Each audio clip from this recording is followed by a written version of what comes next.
The story titled Teacher Mocks Black Girl for Dreaming of Harvard, until a Harvard dean walks in asking for him, begins on a warm autumn morning at Kingstone High School, a place where tall oak trees lined the walkways and golden leaves danced in the wind like tiny sparks of hope. But for Amara Collins, a quiet black girl with big dreams, this day did not feel warm or hopeful at all. Amara walked into room 212 holding her essay with trembling hands. She had stayed up until 2 in the morning writing it, rewriting it, and polishing every single sentence. The Harvard Early Dreamers Essay Contest was the first step toward her biggest goal in life, studying theoretical physics at Harvard University. Harvard was more than a school to her. It was a symbol, a promise, a door she believed she could open if she worked hard enough. But as she entered the class, she felt the heavy stare of her English teacher, Mr. Halden, a man known for liking only the loud, wealthy, popular students. He believed some kids were born for greatness, while others should learn their place. And Amara, in his eyes, belonged to the second group. She tried not to think about that as she handed him her essay with a hopeful smile. But he only raised an eyebrow, as if she had brought him trash instead of a dream she had carried since childhood. When the class ended, Mr. Halden began returning the essays. "Liam, great work," he said with a proud smile. "Claire, amazing as always. Your parents must be so proud." Amara sat in the middle row, waiting, feeling smaller and smaller as the stack of papers grew thinner. Finally, he reached her desk. He didn't even look at her. He tossed her essay down like a crumpled napkin.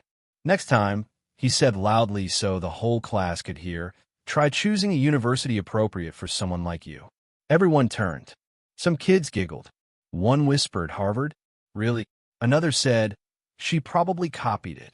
Amara felt her throat burn, but she forced her eyes down. She refused to let them see her tears. "Sir," she whispered, barely audible, "did I make mistakes?" Mr. Halden smirked. "The mistake was your assumption, Miss Collins. Harvard is not for everyone, especially not for students who write the way you do."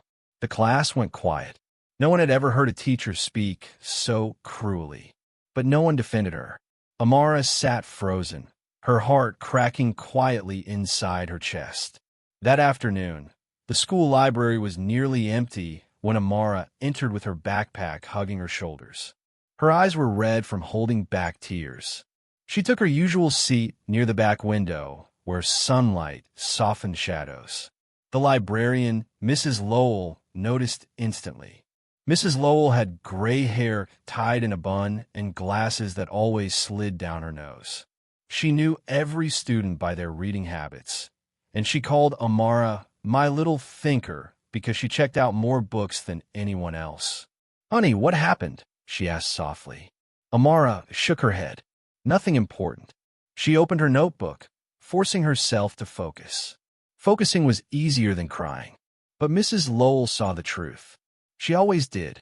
What Amara didn't know was that somewhere far above the clouds, inside a plane cutting across the sky, a woman wearing a sharp navy suit and a Harvard pin was reviewing a folder filled with potential students for Harvard's new Diversity and Discovery program. Her name was Dr. Celeste Morgan, Harvard's Assistant Dean of Admissions, and she was also a graduate of Kingstone High School. She believed deeply in finding hidden gems, brilliant students overlooked because of background or bias. At the very top of her list, circled in red ink, was one name, Amara Collins. Back at home that evening, Amara dragged herself into the living room where her mother, Nia Collins, sat removing her hospital shoes after a 14-hour shift. One look at her daughter's face told her everything. "Baby, what happened?" Nia asked. Amara hesitated before finally whispering. "Mr. Halden laughed at my Harvard dream. He mocked me in front of everyone." Nia's expression hardened. She pulled Amara close. "Listen to me," she said, her voice steady but full of fire. "You don't let small people decide the size of your dreams." Amara nodded, but a piece of her still felt broken. The next day at school, whispers followed her everywhere. But in the hallway, Someone tapped her shoulder. Ezra Kim, a shy senior who rarely spoke, handed her a book titled Rising from Nothing, A Harvard Journey. "You're not alone," he said quietly before walking away, so fast Amara barely had time to thank him. In class, when Mr. Halden returned their latest test, he praised everyone except Amara. He placed her paper face down without a word. When she saw her score, 96, she raised her hand. "Sir, what was wrong with my answer on question 4?" she asked. The class went silent. Mr. Halden frowned as if her voice annoyed him. "It wasn't wrong," he admitted. "Just different." Amara swallowed. "So I lost points for thinking differently?" His jaw tightened. The class stared. For the first time, someone had challenged him. "Sit down," he snapped.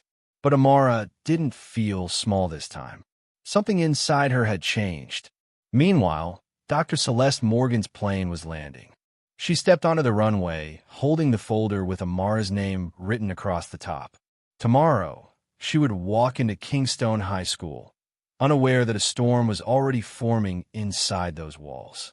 The next morning, something felt wrong the moment Amara walked through the school doors. Groups of students whispered while looking at her. Some pointed, some glared. Her stomach twisted. When Ezra ran up to her, his face was pale. "Amara, someone is spreading a rumor that you cheated on your tests. They're saying you hacked Mr. Halden's computer." Amara froze. "What? That's impossible." Ezra nodded. "They say there's proof. Screenshots." Her heart slammed like a drum in her ears. She had worked so hard, given so much, and now someone wanted to destroy her completely. Before she could respond, a harsh voice echoed through the hallway speakers. "Amara Collins, report to the principal's office immediately." Her legs felt heavy as she walked.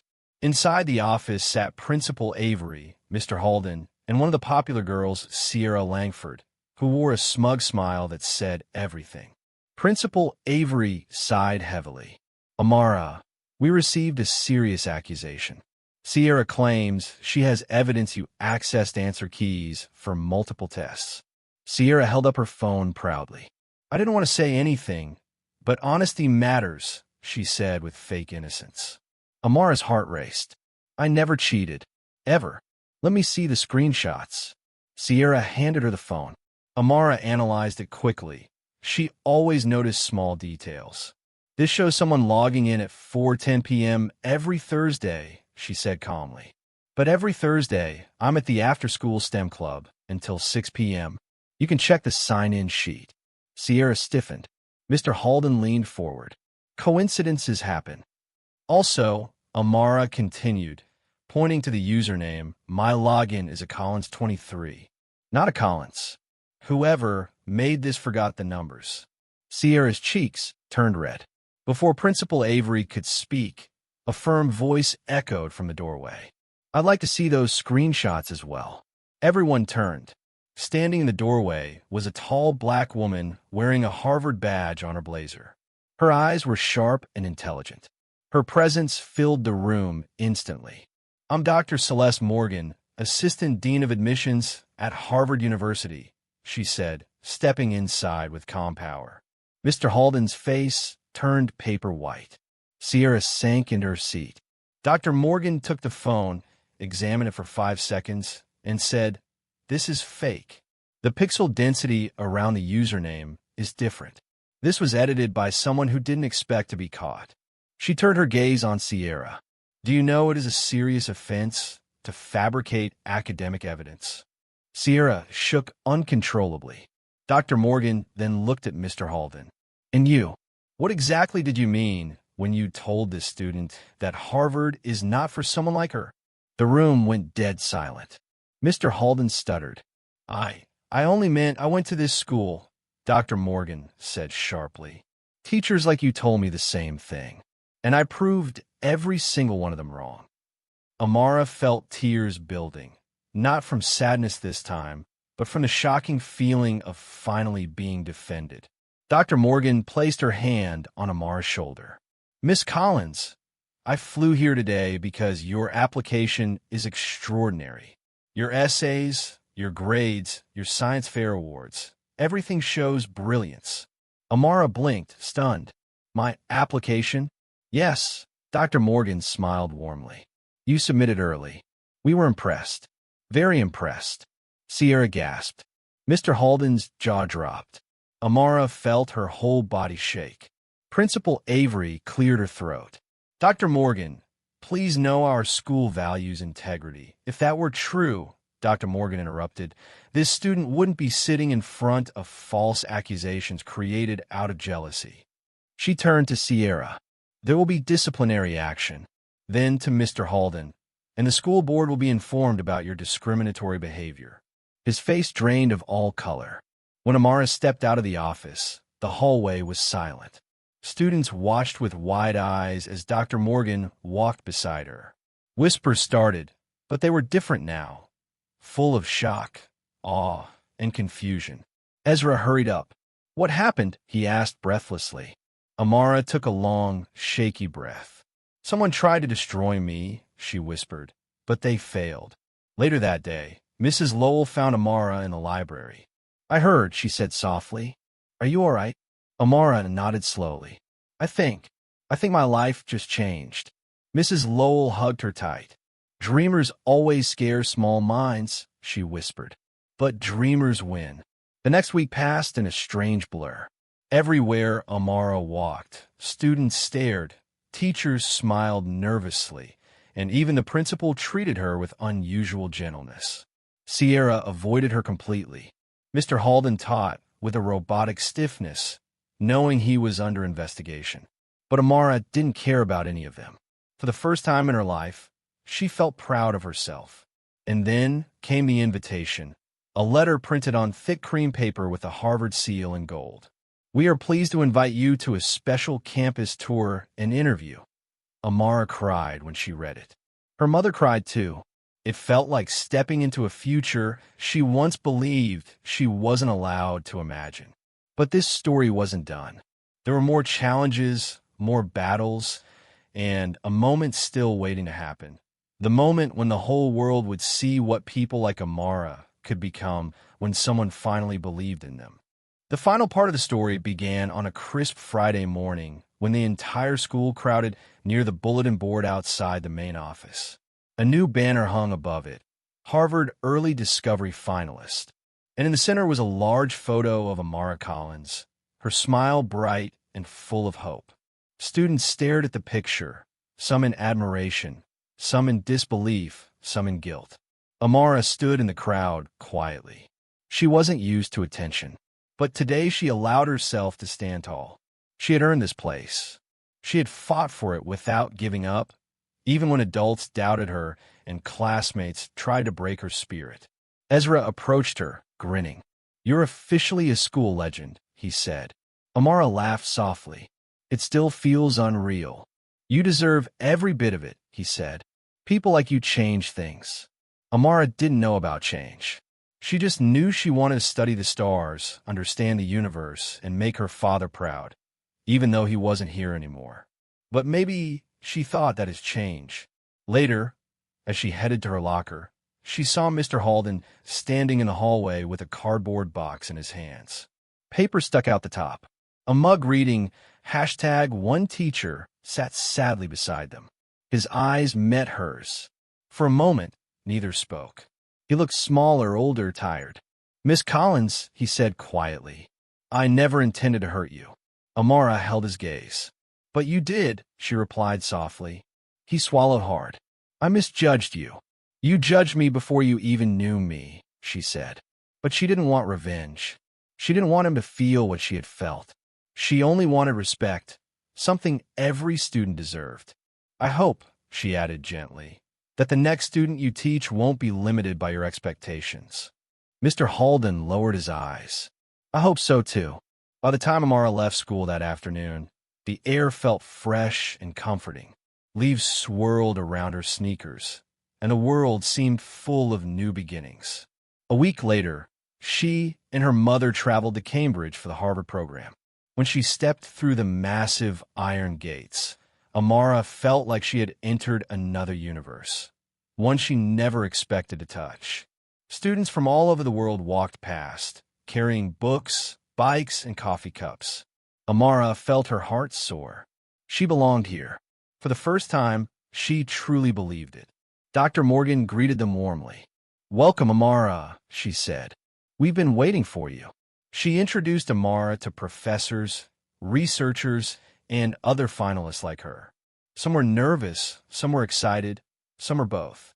Amara felt a little of everything. The tour included the famous Widener Library, a building so large it felt like a city of books.